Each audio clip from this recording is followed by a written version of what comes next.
Hello, you're welcome to Further Together.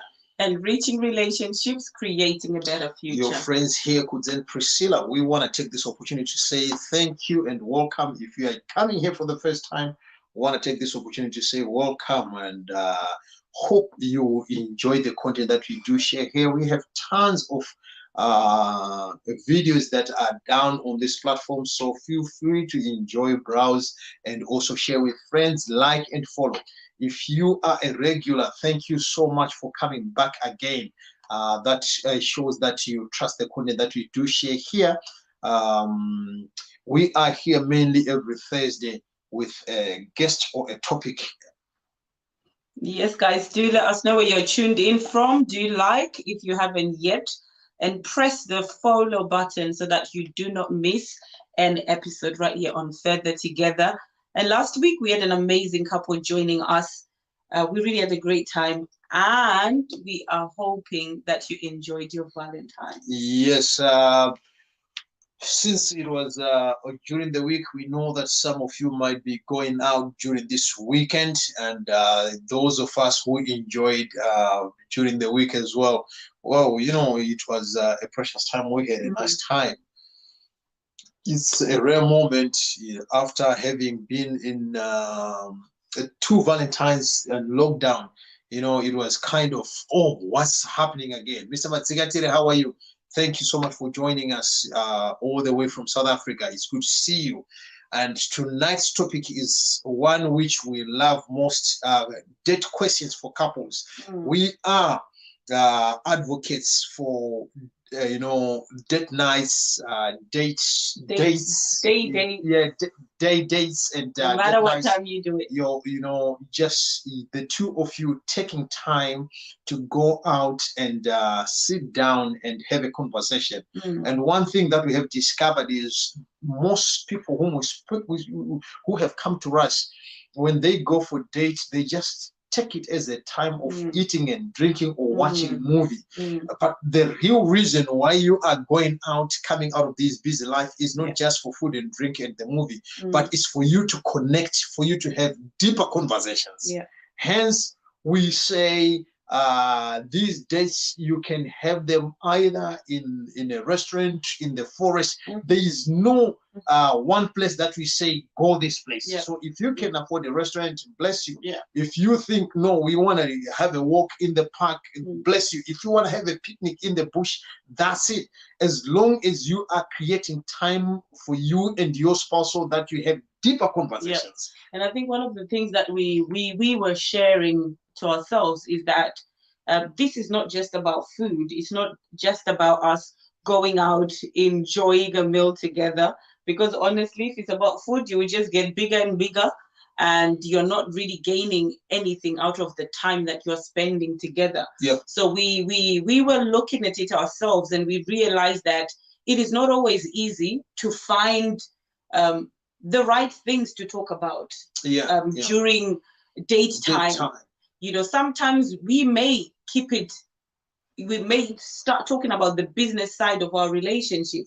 You know, we are ministers, we minister to couples, and we may find ourselves speaking about, you know, couples and marriage ministry and Further Together at a time when we should be connecting at a deeper level. Yes, that's very true. And to some, they start to discuss about work, kids, house chores, and many times when the discussions pan that way, then the blood pressure will easily go up, and you may not finish the date in a good mood. So you find out that two people who decided to go for a date, they might end up coming back fighting. Things did not work out well. Why? Because they did not know what to say. They did not know what sort of conversations they are supposed to have. Especially if you are walking in the forest and you have long conversations. I mean, you end up leaving the other part, the other partner. It's so true, and we must say that whenever you go on dates, it's not time for you to start arguing or talk about issues that are bothering you, like as in things that we are conflicting about. So it's not the moment where you start addressing that I'm not happy about what you did last night or what you did a year ago. This is a moment for you to just connect at a deeper level, getting to know the heart and the soul of your spouse. Date nice. And we always encourage people that when you go out, let your discussions be in these areas.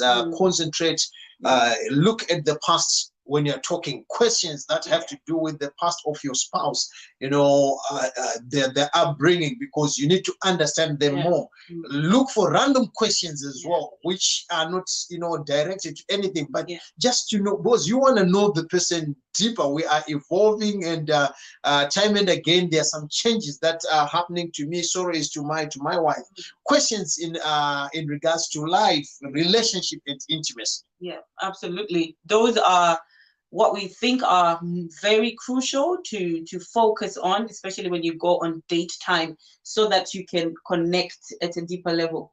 And I think we will share some of these things. If you're finding yourself struggling, you know, sometimes you don't even know what to talk about. It's okay to have those moments where you're just quiet and you don't know what to talk about.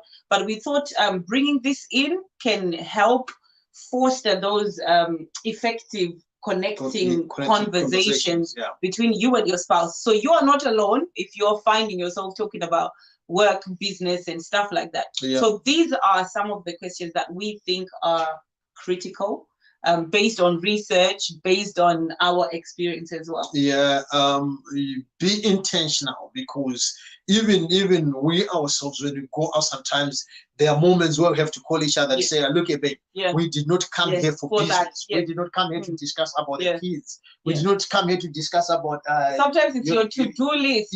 You know, or house chores, or sometimes it's, you know, I've left the house messy. You know, you can start talking about issues like that. So some of the questions that we encourage you to look into. So one of the first things is, you know, just asking your spouse that, what is that thing that I can do to make you feel connected even more to me? So what is it that I can do to make you connected to me even more?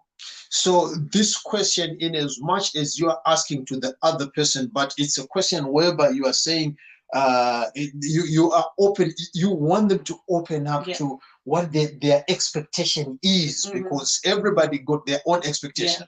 So with those, then the person is pouring out those and communicated expectations, which are most of the which are quite difficult, because in most cases I always think that Priscilla should know or should have done this.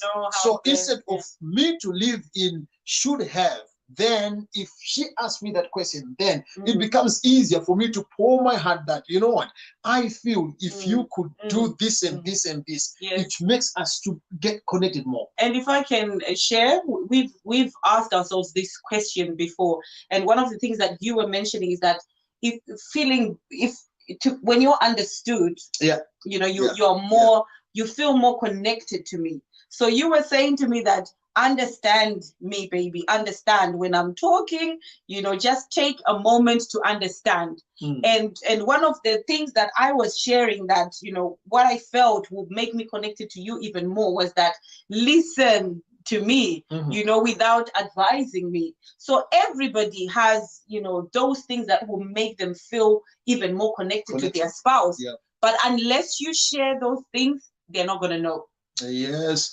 Hey, Mamo Sami, how are you? It's good to see you. Pamela Button, how are you? Coach Pam, lovely to have you on. It's good to see you. The other question that you might also bring on is, this is, I call them double scoop or double barrels. Tell me 2 things I can do better to support you. And mainly, hey, Prophetess Colette Money, thank you for joining us. Yes. And mainly, when you say to somebody, what I can do to support you, you are touching their feelings. And in most cases, we always tell people what we want, but now we are opening up to say, tell me 2 things that I can do to support you. And you are not looking for 1, you are looking for 2. And it becomes a little bit more extra, because normally you say, what can I do to help? Which means you're looking for one thing, but in this regard, you're looking for two things that you can do to support the person. And what I like as well about that is it's open. You can, speak to your spouse about whatever area that you need support. And, you will discover that you both need support in different areas. Yeah. When we shared about it, I was mainly on the house chores. I need support with A, B, C, D, E. You were, on the emotional side. Yeah. And this is so critical because sometimes we are supporting our spouses with things that they actually don't need support in. So how much more when you know the areas to focus on and you can actually offer that support to your spouse. Yeah, that's true. So, yeah. And by the way, we always like to support people in areas where we want to be supported. So exactly. if I like to be supported in house chores, you discover that mostly I would like to support you in that area, because that's an area of need for me. Sister Angeline, how are you? It's good to see you. That's so true. But offer support in the area that your spouse wants to be supported. And the other thing as well is asking your spouse to describe a situation whereby they lost trust in somebody that was close to them. So it may be a long time ago. Any area, what was that situation that caused you to lose trust in somebody that you were close to? And this question will help both of you in your relationship, for you to know things that can trigger lack of trust or mistrust with the person you are living with. And it can also help you to understand why your spouse doesn't trust or doesn't allow certain things to happen. Why are they too much on guard? Because they may have been betrayed by somebody whom they love in a certain area. So if it's an area of finance, you discover that that person is always on the guard in that area. So once you know, then you know how to deal with them. And you yourself, you would just know that this is a no-go zone. You know that if their trust was lost because of the same scenario, then you know how to safeguard yourself and not end up breaking the same trust way that the other close relative has. Yeah, because some of the things that people will say to you, they may sound so little, so minor. However, it is what it means to them. So if it means that this is what is important to them, please. Yes, sis Angie. She says it's a no-go zone. You just know that if it was infidelity, if it was finance issues, you just know to be on guard. Then the other question is, what's your ideal romantic holiday? This one is one which those the spouse who likes to go out more, they are happy about this. I like exploring. Priscilla has her own areas which she thinks if you're going to for a holiday, it has to be this. I love going to holidays. I'm not like. That's why I said I would like exploring. I know. And Priscilla is a straightforward person. I don't know. So if I'm to book for a holiday, you'll discover that the things that I would say I'm going to enjoy, they are out of this world. And to Priscilla, then it can be a difficult one. We went for honeymoon Victoria Falls, and I wanted to get. You wanted to go out, like I don't know. I'm an indoor. I wanted to go bungee jumping. I wanted to go on the falls and jump on the. And Priscilla was thinking, to me, I'm like, this is not romantic. Do we want to die here? I don't want to die. So it's quite important for you to know, so that whosoever is going to book for the holidays, you don't include things that are very wild to the other person. Yes, and both of you can get to that time where both of you can have your ideal romantic holiday, because we don't always want it the same. So sometimes we can say, okay, we are going for your ideal kind of romantic holiday, and then the next time we go for for your spouses. So at the end of the day, it's about meeting both needs. These are some of the questions to avoid, which Mr. Madzigatire have just written here. When are you going to finish paying the doorway, or when are you going to finish to pay the lobola? Yeah. When are you going to marry me? Yeah.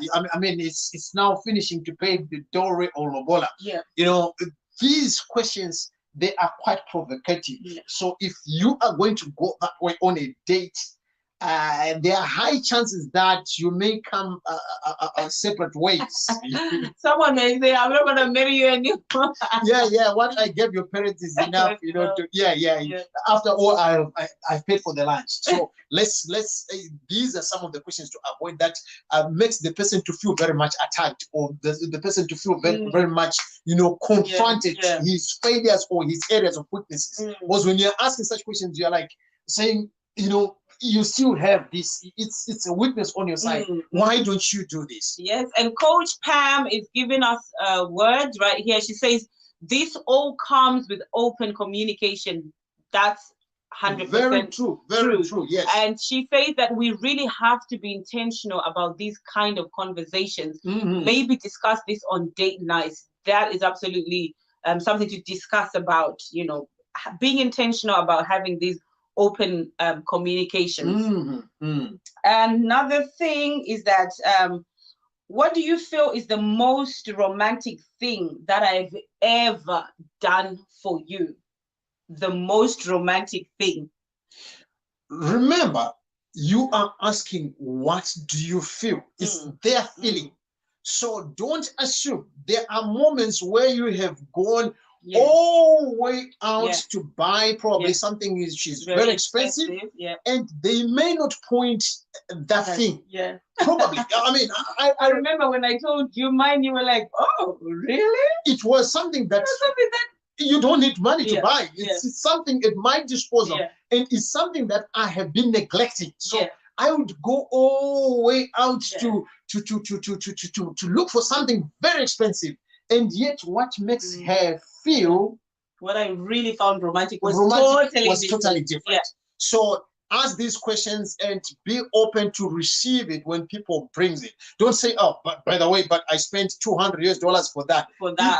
It may not be what. It may be something that you enjoy or you like, but for them it might not be very romantic. Yes. And what I like so much about it is that, again, you get to know your spouse and know the kind of things they appreciate, and know how what is romance to them, how best they feel you acted in a romantic way. And in that, you can always press the buttons even more and become more deeply connected. That's true. We are living in a very commodified world where everything is money.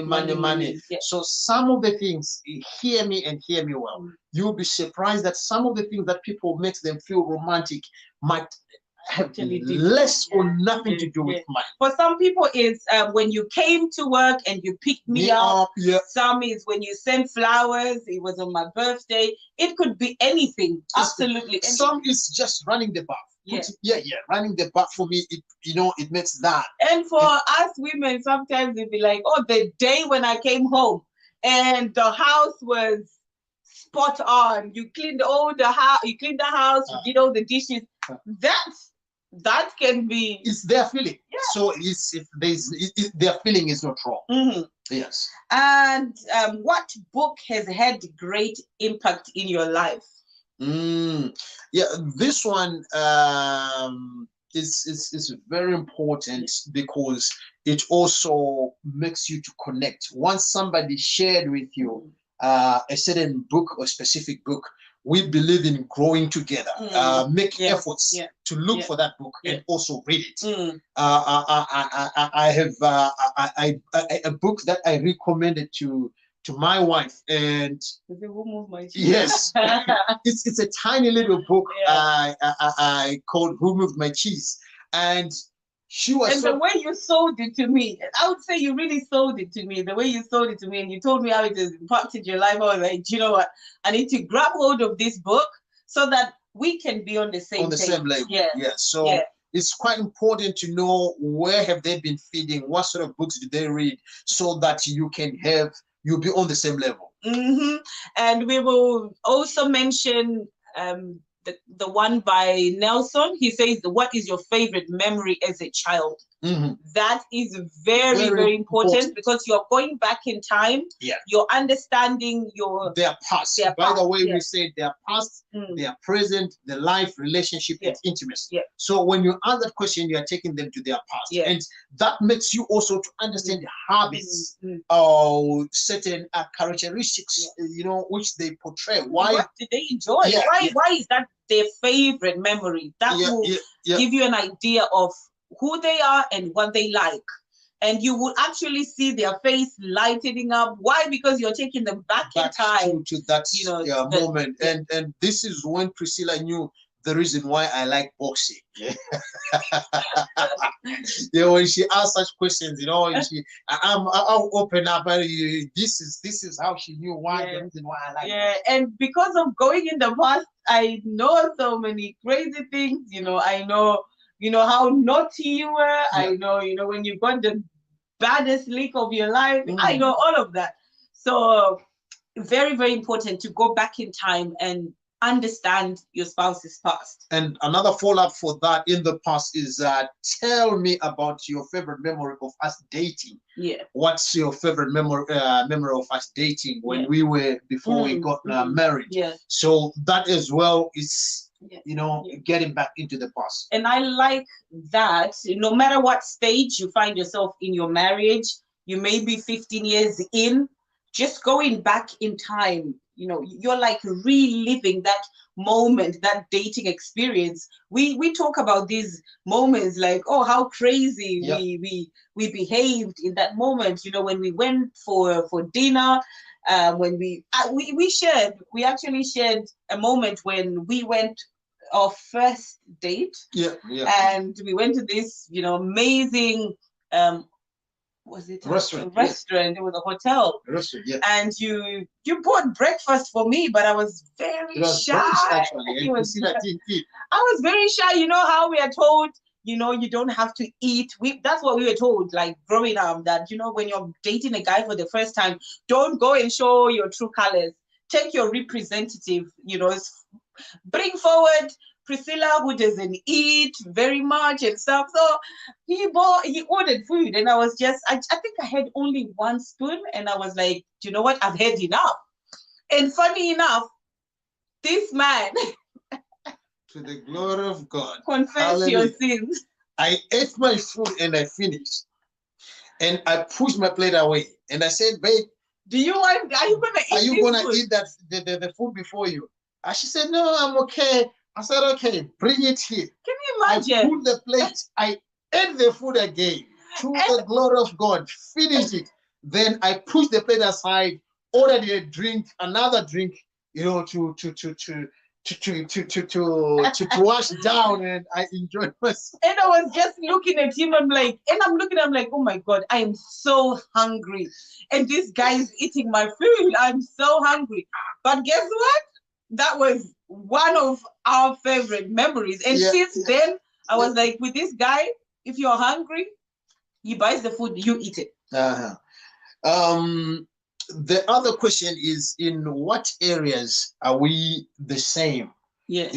Finding out, how, because in most cases, when things are not done in a relationship, we always look for someone to blame. Yeah. But Priscilla and I, we have discovered that we have some similarities. Yeah. Hence, some of the things are not done the way they're supposed to be done, because we share the same strength, and sometimes we share the same weakness. Yeah. So when things are not done, then I look at, oh, you didn't do it, and so what ways are we the same? The moment we discover that, okay, we are the same in this way, then if something needs to be done, we now look at how best can we implement can we complement each other. If we can invite somebody from outside to help us, let's do so. Absolutely. And I would also add a follow-up question on in what ways are we different? I believe that when we can understand our differences, we are able to then cooperate and complement each other. So knowing the areas that you are different, so that you can bring in your strength, that together we can become this best and strongest team possible. Yeah. One of the questions is, what came into your mind when you first saw me? When Priscilla first saw me, she saw somebody who was not a husband material, and I don't know. But when I didn't see that. When I first, I just saw a brother, like he came with the pastor at our house, and you had a guitar, you're wearing this brown jeans, and I was just like, this boy, you were like, how do I explain it? I don't have the word in English. Tell them. Say it in Shona. I don't have the word in, I don't know, like, how to say it. Like those kind of guys who are very fast. That's what I thought. I was like, this guy is very fast. He was fast as right-hand man. He had his guitar, and I was like, what a fast boy. But thinking of anything relationship, it was not in my picture. Yes. And you, when you first saw me, I know you had. I heard what? Your thoughts. You were just like, again, you felt like I was, one of those. Yeah. Girls, like I didn't. When I saw her face, I didn't love it. I just no. This is not my type. Yeah. This is not my type. And I was like, what? I'm a fast guy. I need, girls. You wanted a calm girl. A calm girl, somebody who fears the Lord. And Priscilla was one of those ladies. I mean, those girls you look at and you think, you would need to pray and fast for her. So for me to look at her and say I want to marry her, it wasn't even near me. And so one of my cousins sent me to Priscilla to say, I love this girl. And I went with all sincerity. I said, Priscilla, this boy loves you. And I didn't, no feelings at all. You were feeling it. So did you hear this, guys? He wanted me to date his cousin, and he was telling me, oh my God, I've got a cousin who's da da da da da da. And I was just telling him with all sincerity that I'm not ready for any relationship. These goals that I want to finish my education, and then I'll start thinking of marriage. So Priscilla and I did not fall in love. We grew in love. It is time and proximity. Spending a lot of time together, and we were doing ministry together and so much more. And before you knew it, I was like, oh, actually you. Yeah. So something began to happen within. It was from my side then. I told her, and but more of it was growing together. But to be fair, when I saw her first time, there was nothing. She wasn't my type. If there is such thing as my type, there is absolutely. And sis says the man nearly missed out on the precious girl. Yes, there was diamond in the dust. I was just covered up, but I just needed a little bit of work. Not a little bit of work, a lot of work, which I believe the Holy Spirit has worked on me, and I'm not the rude girl that ye saw from the beginning. And there is another question. Nelson says, what do you want to do when you retire? Now we're looking in the future. This is very important.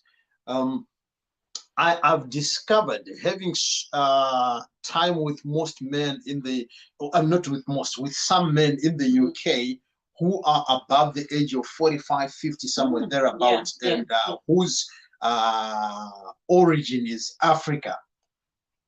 They are starting to speak about going back home.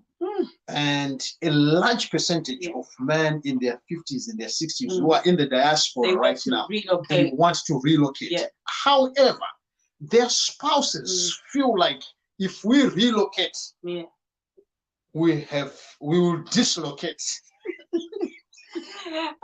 If we relocate, we dislocate. Yeah, they feel like if we relocate, we dislocate. I mean, most of them, they are professional nurses, social workers, and they have jobs which they're doing here. So hard to be where they are. Where they are. They have degrees. Probably they just finished 3-4 years ago. They just graduated, so they want to utilize, you know, the qualifications. And now the husband is saying, "Let's go back home," and they are thinking, "I'm going back home to just put the degree and all these qualifications aside and become a housewife or whatever." Not only that, but we are thinking, do we have a fallback plan if things become tough in Africa? So, you know, you're thinking of children. Children as well. It's quite important for us to know the retirement plan. Do we have a package? Do we have insurance? What do we have in place? Should, in case things do happen, what are we going to do? So this is quite important. And I think it's very important to prepare each other ahead of time. If you're somebody that sees yourself going back home, if you're abroad, it's good to start preparing your spouse, because many of the times men are just waking up one day and then they say, "I want to go back home. I'm fed up with this country." And then they tell you, "Wife, be submissive. You have to pack your bags together with the children." And this is where relationships are going apart. And as we are talking now, there are marriages that have dissolved because one spouse wants to retire and go home and the other doesn't want to. Yes. So looking into the future as well. Date questions for couples as you go out. We know that this is one area that we also once struggled with. We would go out and eat. When you finish eating, you look at each other, start to talk about chores and kids and what happened at work, and if kids not taken, you are fighting. Yes, you may end up coming separate ways. So we would encourage you. This is not an exhaustive list. You know, there are other organizations that have listed 100, 200, 300 questions, but we just chose these ones because we thought they would cover most areas. And they're the ones that we talk about sometimes. Yes. So we want to take this opportunity to appreciate you for joining us. We'll be back again next week. Next week we are back, guys. Do kindly do us a favor and share this broadcast if you can, and we'll meet you next week, same time, same channel. God bless you. To meet you. Love you all. Bye for now.